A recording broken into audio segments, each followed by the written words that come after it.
1절부터 12절 말씀을 중심으로 해서 성탄절을 맞는 다른 태도라는 제목으로 함께 은혜를 나누겠습니다.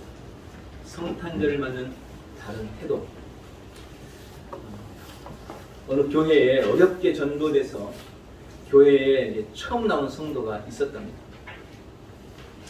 부인은 남편의 영혼 구원을 위해서 거의 20년 가까이 매일 기도하며 그 영혼을 살려달라고 간절하게 하나님 앞에 기도했습니다. 남편이 마음이 열릴 듯 하면서 나오질 않는 거예요. 어느 날 목사님이 그 가정에 가서 그 남편을 만나게 됐는데 이제 교회에 나오시라고, 나올 때가 된 것 같다고 말씀을 드렸더니 남편이 그러는 거예요. 목사님, 저는 술을 너무 좋아하는데 술 때문에 도저히 교회를 못 나가겠습니다. 술을 마시면서 교회 나간다는 양심에 꺼려서 내가 술을 못 끊겠어서 교회를 못 나가겠습니다 라고 이야기를 한 거예요. 그래서 목사님이 남편에게 그렇게 말했습니다. 괜찮습니다. 술 마셔도 괜찮으니까 교회에 나오십시오. 술 마셔도 상관없습니다. 교회에 나오셔서 예배합시다. 이렇게 간곡하게 이야기를 한 거예요. 그러면서 목사님이 예수님도 포도주도 마셨다고 이렇게 얘기를 한 거죠. 다행히 그 말에 이 남편이 힘을 얻어서 교회에 출석을 하게 됐습니다. 그리고 얼마 지나지 않아서 성탄절이 된 거예요.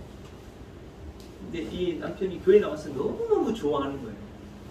예배도 너무 즐겁고 찬송도 너무 즐겁고 주님을 만나게 된 거죠. 성탄절을 맞아서 성탄절 전야에 이 남편이 교회에 목사님을 찾아온 겁니다. 예쁜 포장지로 감싼 선물 세트를 하나 들고 와가지고는 목사님 은혜에 너무 감사해서 내가 선물을 가져왔노라고 그래서 선물을 내놓은 거예요. 박스가 상당히 큰 박스가 아주 예쁘게 포장되어 있었습니다. 그래서 이 남편이 돌아간 다음에 목사님이 그 선물이 뭔가 하고 열어봤더니 그 예쁜 포장지 안에 위스키 양주 2병이 아주 비싼 양주 2병이 딱 들어 있는 겁니다. 술을 좋아하는 이 남편은 자기가 제일 아끼고 좋아하는 비싼 술을 목사님께 선물로 드린 거였던 거죠. 술을 받은 목사님이야 참 황당했을 수도 있겠지만 그래도 우리 주님은 그분의 마음을 기쁘게 받지 않으셨을까 하는 그런 생각이 듭니다. 여러분은 주님 앞에 어떤 선물을 준비하셨습니까? 어제 우리 열심히 새벽송 하느라고 수고한 우리 애들 위해서 오늘 간식 좀 싸우라 그랬는데 여기 좋은 것 좀 가져오셨어요? 예수님이 이 땅에 우리를 위해서 오셨습니다. 초림한 예수님은 구원자로 이 땅에 오셨습니다. 아기 예수로 이 땅에 오셨습니다. 예수님의 탄생, 이 메시아의 탄생은 어느 날 갑자기 일어난 우연한 일이 아닙니다. 예수님이 이 땅에 오신 것은 수천 년 전부터 수많은 믿음의 사람들에 의해서 예언된 하나님의 약속이었습니다. 그리고 이사야서의 말씀처럼 하나님이 열심을 다해서 그 예언과 약속을 이루셨고 그 열심이 드디어 2000년 전 유대 땅에 이루어졌던 것입니다. 오늘 본문 우리가 읽은 말씀 안에는 하나님의 오랜 약속이 이루어져서 드디어 예수님이 오셨을 때 바로 그 당시의 이야기가 마태복음 2장 1절부터 쭉 기록되어 있습니다. 본문에는 동방의 박사들이 등장합니다. 그들은 이방인들입니다. 그런데 별을 관찰을 하다가 어느 날 왕의 별이 뜬 것을 발견한 거예요. 그 전에 보지 못했던 새로운 별이 등장한 겁니다. 근데 그들은 그것이 왕의 별이라고 직감했습니다. 그리고 그 별의 움직임을 따라 그 먼 이방 세계에서 흔히 페르시아라고 알려져 있습니다. 페르시아 지역에서 그 별을 따라 수개월을 지금 이스라엘 향해서 걸어왔던 겁니다. 강을 건너고 사막을 건너고 산을 넘고 그 별을 따라 수개월을 별을 따라 드디어 예루살렘에까지 왔던 것입니다. 그들은 당연히 그 별이 왕의 별이기 때문에 왕궁에 새 왕이 태어나는 것이라고 생각했어요. 그래서 예루살렘에 도착한 그들은 고민하지 않고 왕궁으로 찾아갔습니다. 그리고 그곳에서 우리가 새롭게 태어난 왕을 경배하러 왔노라고 이야기를 한 거예요. 막상 그 말을 들은 헤롯궁의 헤롯과 예루살렘의 주민들은 깜짝 놀라게 됩니다. 오늘 1절부터 12절까지에 보면 그 왕의 탄생에 대한 소식을 들은 사람들의 여러 반응들이 기록이 되어 있습니다. 먼저는 예수님께 무관심하고 도리어 배척했던 사람들의 모습이 기록되어 있습니다. 가장 먼저 등장하는 사람이 바로 헤롯 왕입니다. 당시 유대 땅의 왕은 헤롯입니다. 이 헤롯은 다윗의 후손은 아니에요. 그러나 이스라엘 중에 로마가 이 이스라엘 땅을 좀 효과적으로 다스리기 위해서 분봉 왕을 세웠습니다. 그 사람이 헤롯입니다. 헤롯은 유대인입니다.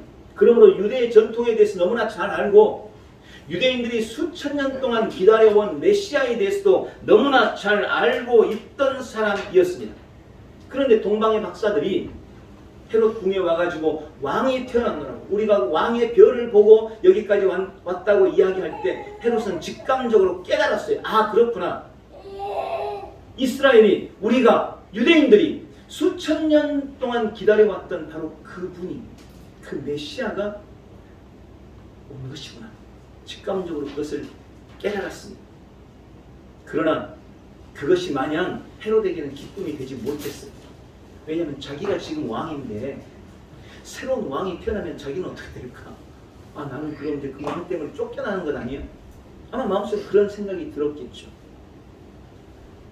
그는 자신의 속마음을 감춘 채 8절에 보니까 박사들에게 그렇게 말했습니다.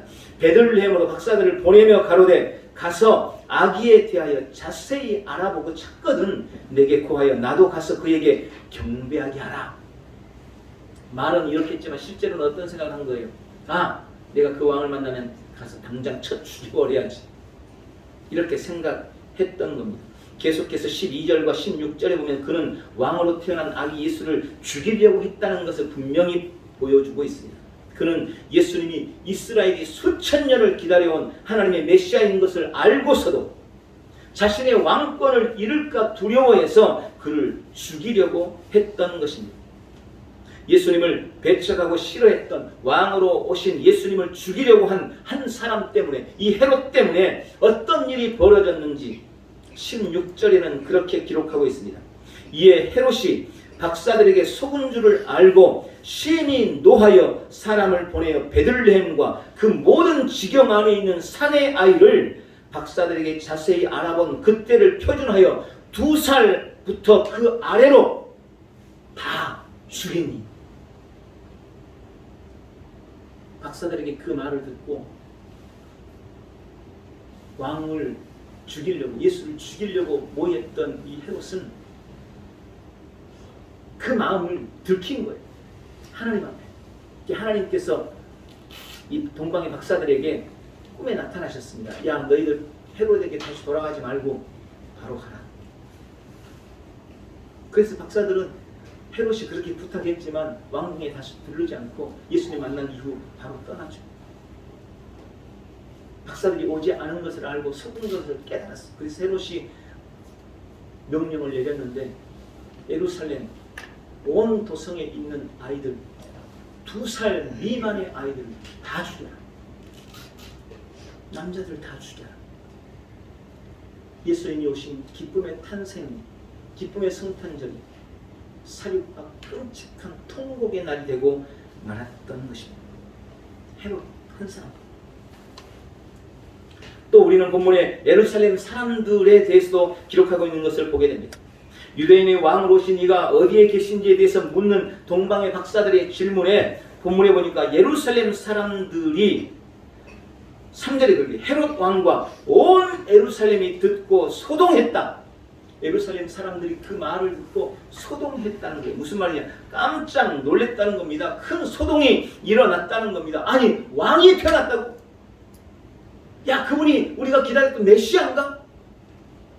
하면서 막 온 동네가 들썩들썩 했다는 거예요. 지금으로 치면 막 뉴스마다 왕이 태어났댄다 막 나오고, 유튜버들이 막 유튜브에 올려가지고 메시아가 왔다 대서 특별히 되고 그렇게 난리가 났다는 거예요. 그런데 그걸로 끝이었다는 겁니다. 온 신문과 인터넷과 TV 매체에 막 난리가 났는데 그 다음날 조용한 거예요. 다시 한때 소동은 일어났지만 그 중에 아무도 오신 예수님을 찾아 경배하는 사람이 없었다는 거예요. 누구도 그 예수님을 만나러 가지 않았습니다. 누구도 그 왕을 만나러 가지 않았습니다. 그것으로 끝이, 더 이상 아무 일도 일어나지 않았습니다. 누구도 예수님께 주목하지 않았습니다.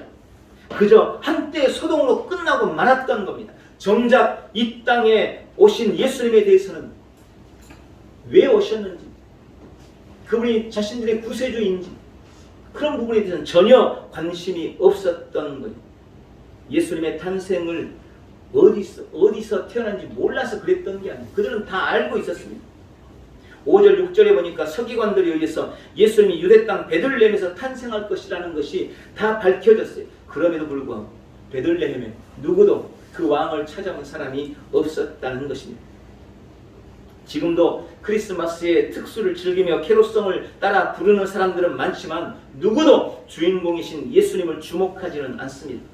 그저 자기 자신들의 축제로 삼고 여행 계획 세우고 선물 나누기 하고 자신들의 즐거움과 유익을 위한 날로 성탄절을 보내고 마는, 성탄의 주인공이신 예수님께는 전혀 관심이 없는 겁니다. 그게 예루살렘 사람들의 모습이었어요. 세 번째 본문에 보니까 대제사장들과 서기관들이 등장합니다. 동방박사의 방문에 당황한 헤롯 왕은 대제사장들과 서기관들에게 메시아가 어디서 날 것인지 물어봅니다. 그러니까 4절 6절에 보니까 왕이 모든 대제사장들과 서기관들을 모아서 그리스도가 어디서 나겠느냐 물었습니다. 가로되 유대 베들레헴이오니 이는 선지자로 이렇게 기록된 바 또 유대 땅 베들레헴아 너는 유대 고을 중에 가장 작지 아니하도다. 내게서 한 다스리는 자가 나와서 내 백성 이스라엘의 목자가 되리라 하였음이니이다. 대제사장들과 서기관들은 너무나 명확하게 알고 있었습니다. 그들은 미가서 5장에 나와 있는 베들레헴을 주목하면서 보십시오. 성경에 이렇게 예언되어 있습니다. 그러므로 새로 오실 메시아는 유대 땅 베들레헴에 태어났습니다. 정확하게 그들은 알고 있었습니다. 여러분, 대제사장들과 서기관은 그 당시 최고 종교 지도자들이었습니다. 대제사장들은요, 지금으로 치면 목사님들 중에서도 다 총회장들, 이런 사람들입니다. 서기관들은 성경을 연구하는 사람들, 성경학자들, 이런 사람들, 그러니까 다 목사 이상급의 사람들이었던 것입니다. 하나님을 믿는 사람들 중에서도 가장 잘 믿었던 사람들, 성경 박사들, 심지어는 성경을 가르치는 사람들, 그들은 로마의 압제 아래서 고통당하는 자기 유대 민족들에게 끊임없이 그렇게 얘기했을 거예요. 여러분, 조금만 인내합시다. 약속한 메시아가 곧 옵니다. 그 메시아가 오면 우리 유대인들은 해방될 겁니다. 우리는 자유를 얻게 될 겁니다. 하나님이 약속한 메시아가 오면 우리는 로마의 압제에서 벗어나 참 자유를 누리고 다시 다윗 왕국을 세우게 될 겁니다.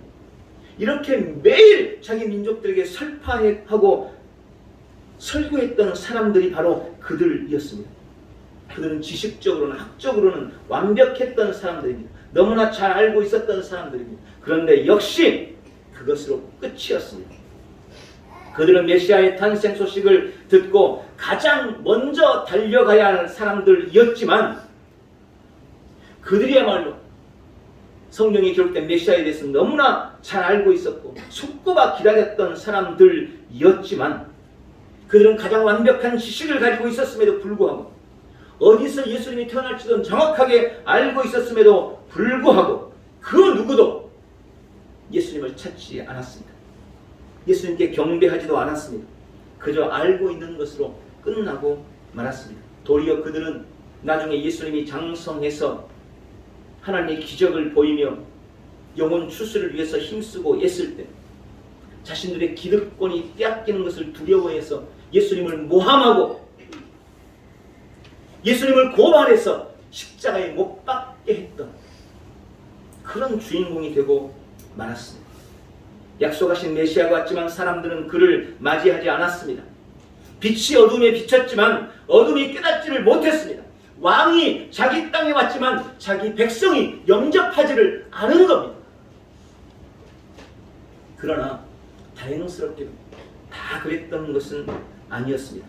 성경에 보면 앞에서 말씀드린 이들과는 전혀 다른 모습으로 예수님을 맞았던 사람들이 등장합니다. 예수님을 기다리며 준비한 사람들이 있었습니다. 그 중에 대표적인 인물이 마리아입니다. 그녀는 처녀의 몸으로 자신을 통해 예수님이 잉태된다고 했을 때 온갖 비난과 생명의 위험을 무릅쓰고 아멘하며 예수님의 오심을 준비했습니다. 어떤 분은 그런 말을 했어요. 사실은 하나님께서 훨씬 더 빨리 예수님을 이 땅에 보내시려고 했는데 아무리 많은 여인들을 찾아서 예수님을 누구에게 보낼까? 누구를 통해서 보낼까? 찾고 찾았지만 마리아처럼 아멘, 주님 뜻이 나에게서 이루어지기 원합니다. 나는 주님의 여종이오니 주께 순종하겠습니다 하면서 자신의 태를 성령님께 내어준 사람이 없었다는 거예요. 그래서 주님의 약속이 지연되고 그러다 드디어 이 마리아라는 여인을 통하여서 하나님의 약속이 이루어졌다는 것입니다. 마리아는 자신이 당할 수 있는 비난과 생명의 위협을 무릅쓰고 아멘 주님, 주의 여종이오니 주의 뜻이 이루어지다 자신을 내어놓았습니다. 또 오늘 본문에 보면 동방의 박사들이 등장하죠. 그들은 예수님 오시기 전 수개월 전에 하늘의 징조를 살피면서 예사롭지 않는 별이 뜬 것을 보고 그것이 왕의 별이라고 확신했습니다. 그리고 그 별을 따라 말씀드린 것처럼 수개월을 바다 건너고 산을 넘고 사막을 건너서 예루살렘까지 찾아왔던 것입니다.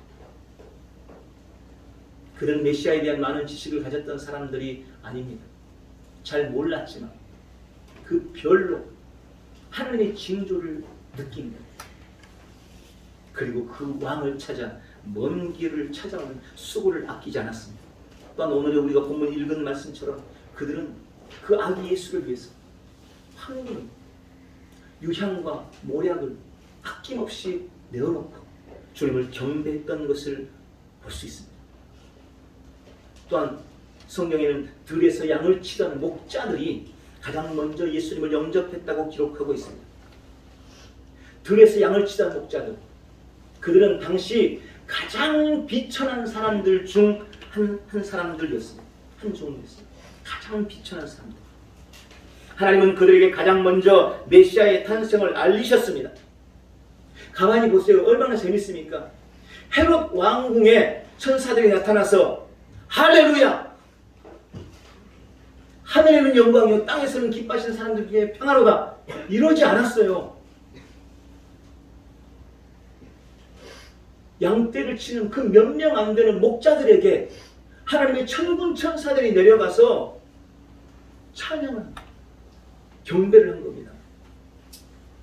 아니 요즘에요, 가수들 한번 초청하려면 소양, 그 버킷리스트 중에 한 가지가 소양 좀 라이브 콘서트에 한번 가보는 거, 그런 분들 한번 초청하려고 생각해 보세요. 우리 교회는 한 10개가 모여도 절대 못 초청할 거예요. 큰 교회, 수천 명 모이는 교회 정도 돼야 모실 수 있고, 한 사람은 초청하는데도 그래. 그런데 천군 천사들이 우리나라 어디죠 거기? 제일 비싼 데 홀. 미국 같은 거 카네기 홀.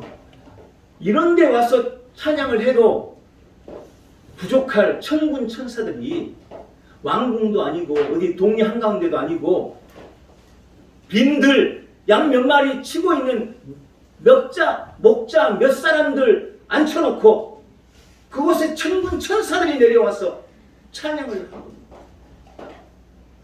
그러면서 예수님의 소식을 전하는 거예요. 이 목자들은 자신의 양떼들을 내어놓고 동네로 달려가서 오신 예수님을 가장 먼저 만나는 사람이 되었습니다. 또 성경에 보면 시몬과 안나라는 사람이 등장합니다.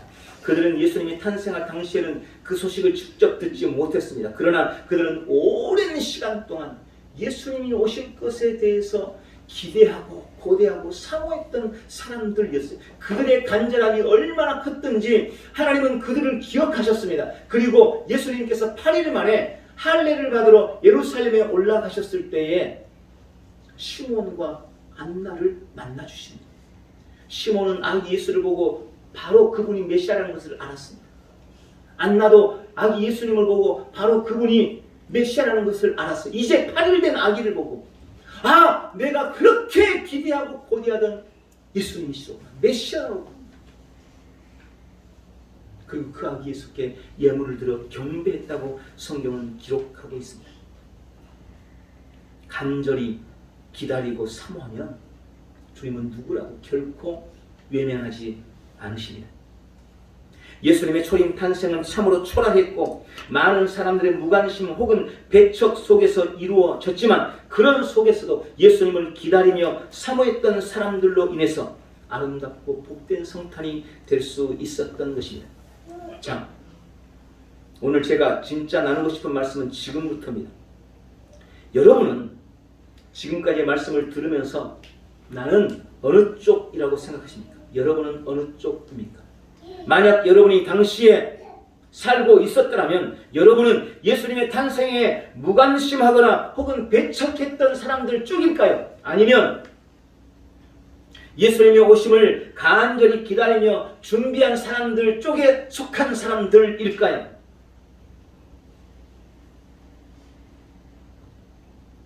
저는 여러분이 어느 쪽인지 정확하게 알 수는 없습니다. 그러나 제가 던지는 이 질문으로 여러분은 여러분 자신이 어느 쪽에 속한 사람인지 알 수 있을 겁니다. 지금 던지는 이 질문. 자, 여러분은 다시 오실 예수님, 재림하실 예수님에 대해서 지금 어떤 태도를 가지고 계십니까? 여러분은 재림의 주님을 정말 간절히 기다리고 사모하고 준비하고 있는 사람들입니까? 아니면 재림에 대해서 무관심하고 재림 좀 안 왔으면 좋겠어, 좀만 더 기다렸으면 좋겠어, 이런 쪽의 사람입니까? 지금 여러분이 생각하고 있는 그 마음이 초림 당시 여러분이 당시 예루살렘에 계셨다 하더라도 배척한 쪽인지 무관심한 쪽인지 아니면 예수님을 맞을 준비를 하고 기다렸던 쪽인지 전혀 다르지 않을 겁니다. 예수님은 심판주로 이 땅에 다시 오십니다. 아기 예수의 탄생이 우연이 아니었듯이 예수님의 재림 또한 우연히 일어나는 일이 결코 아닙니다.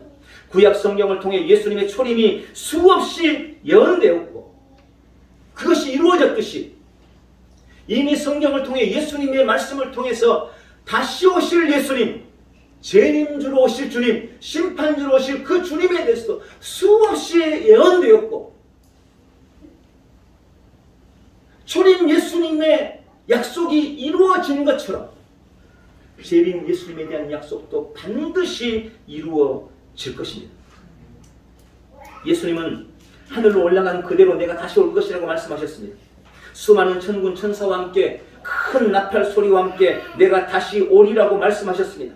초림 예수는 연약하고 비천한 모습으로 아주 작고 낮은 모습으로 세상 죄를 짊어질 어린 양으로 이 땅에 오셨지만 재림 예수는 가장 위험있고 가장 두려운 모습으로 만왕의 왕이며 만주의 주인으로 온 세상의 모든 사람을 심판하시는 심판자로 이 땅에 오실 것입니다. 그렇게 약속대로 말씀대로 다시 오실 예수님께 대해서 지금 여러분은 어떤 태도를 가지고 계십니까? 예수님이 베들레헴에서 탄생할 것을 알고도 잠깐 소동이 일어나고 아무도 예수님을 찾지 않았고 경배하거나 관심을 보이지 않았던 그때 예루살렘 사람들처럼 예수님이 다시 오실 때가 가까웠다는 말은 수없이 하지만 그분이 다시 오실 것에 대해서 어떤 기대도 하지 않고 어떤 준비도 하지 않고 사모함도 없이 그저 하루하루를 살아가기에 바쁜 그런 인생을 살고 있지는 않은지 오늘 우리 자신을 돌아봐야 할 것입니다. 가진 지식으로 예수님이 어디에서 날지도 알고 있었지만 도리어 예수님을 배척했던 대제사장들과 서기관들처럼 그동안 들었던 설교, 읽은 하나님의 말씀으로 마지막 때의 징조에 대해서 너무나 잘 알고 무화과 나무 잎이 피고 그거 알잖아요. 다 들어봤잖아요. 그게 이스라엘인 줄 알고 이스라엘이 이제 회복됐다는 것도 우리가 다 알고 있고 이미 다 알고 있어요. 각처에서 일어나는 기근과 지진과 온갖 재난들, 전쟁의 소식들을 들으면서 성경에 기록된 마지막 때의 징조들이 지금 일어나고 있구나 라고 생각은 하고 말은 하지만 여전히 세상의 것을 구하고 땅에 있는 것을 찾는 일에만 관심을 가지고 돈 모으고 집 넓히고 땅에 있는 권세, 권력 얻고 그거 추구하며 사는 데만 몰두하면서 그렇게 삶을 살고 있지 않느냐는 거예요. 이 땅에서 천년 만년 살 것처럼 그런 데만 관심 가지고 살고 있지는 않습니까? 주님이 곧 오신다는 말씀을 들으면 벌써 오시면 안 되는데 그래도 장가는 가보고 시집은 가보고 아이고 우리 애들 결혼을 시키고 그때는 오시면 좋겠는데 주님 조금만 더 오시면 안 되시 혹시 그런 마음으로 지금 신앙하고 있지 않느냐 하는 겁니다. 지금 주님의 재림에 대한 나의 태도가 예수님이 처음 이 땅에 오실 때 헤롯이나 예루살렘 주민들이나 대제사장들과 서기관의 모습은 아닌지 오늘 돌아보시기 바랍니다. 우리는 다시 오실 주님을 기다리며 준비해야 합니다. 우리가 마지막 때를 살고 있기 때문입니다. 그것을 누구도 부정할 수 없습니다. 오늘 우리가 보내는 이 성탄절은 2000년 전에 이 땅에 오신 예수님께 대한 감사와 기쁨도 충만해야 하지만 사실은 그보다 더 다시 오실 예수님께 대한 준비와 기다림의 결단과 결심이 있는 그런 시간이 되어야만 합니다. 천의 몸으로 온갖 비난과 생명의 위협도 감수하면서 하나님의 뜻이 이루어지기를 바라며 아멘 했던 마리아처럼 주님, 나를 주님의 재림의 도구로 사용하여 주시옵소서. 기꺼이 주의 재림을 돕는 도구, 주님의 재림을 준비하는 도구로 내가 쓰임받기를 원합니다. 그런 결단이 오늘 우리에게 있기를 축복합니다. 수개월을 별을 따라 왕을 보겠다는 마음으로 먼 이국 땅을 찾았던 동방 박사들처럼 값비싼 황금과 유향과 모략을 아낌없이 아기 예수께 내어놓았던 동방 박사들처럼 다시 오실 주님을 위해서라면 어디든 무엇이라도 만하지 않겠다는 그런 결단이 우리에게 있기를 바랍니다. 주님의 나라와 재림의 주님을 위해서는 그 무엇도 아끼지 않으리라는 나의 생명이라도 조금도 귀한 것을 여기지 않겠다는 그런 결심이 우리에게 있기를 축복합니다. 가장 비천한 삶을 살았지만 아기 예수의 탄생에 가장 먼저 달려와 경배하며 엎드렸던 목자들처럼 우리 삶의 어떠한 자리에서도 주님을 내 삶의 우선순위에 두고 언제라도 주님 만날 것을 준비하며 기대하고 주님께 경배하는 복된 성도들이 되시기를 바랍니다. 주님 보기를 간절히 사모함으로 그 마음을 인정받아서 영광의 주님을 만났던 시몬과 안나처럼 다시 오실 주님을 기다리며 기대하는 그런 간절함이 오늘 우리 모두의 마음속에 있기를 축복합니다. 나는 지금 마리아나 동방의 박사들이나 목자들이나 시몬 완나의 마음으로 다시 오실 주님을 기다리며 사모하고 또 그날을 준비하고 있습니까? 오늘 깊이 스스로에게 한번 물어보시고 답을 얻는 복된 시간 되시기 바랍니다. 말씀을 맺습니다. 오늘 이 땅에 오신 예수님께 대한 감사와 찬송과 기쁨이 우리 모두에게 충만하기를 바랍니다. 그러나 그보다 더 만왕의 왕, 만주의 주, 영원한 심판주로 다시 오실 예수님께 대한 기대와 설렘으로 재림의 주님을 기다리며 주님 만날 날을 준비하는 귀한 성탄절이 되기를, 또 그런 마음으로 오늘을 보내시기를 예수님의 이름으로 축복합니다. 기도하겠습니다. 전능하신 주님, 모든 사람을 구원하시려고 예수님을 이 땅에 보내주셔서 감사합니다. 하늘 보좌를 버리고 가장 낮은 곳에 가장 비천한 모습으로 오신 예수님을 찬양합니다. 오늘 이 땅에 오셔서 나를 구속하신 그 놀라우신 사랑의 주님을 바라보며, 주님, 나도 마리아나 동방의 박사들처럼 양을 치던 목자들과 시몬 완나처럼 다시 오실 주님을 기대하며 기다리며 재림의 주님을 소망하기를 간절히 바라고 결단하고 결심합니다. 주님, 우리를 주님 나라와 영광을 위해 아름답고 귀하게 쓰시고 사용하여 주시옵소서. 예수님의 이름으로 기도하옵나이다. 아멘.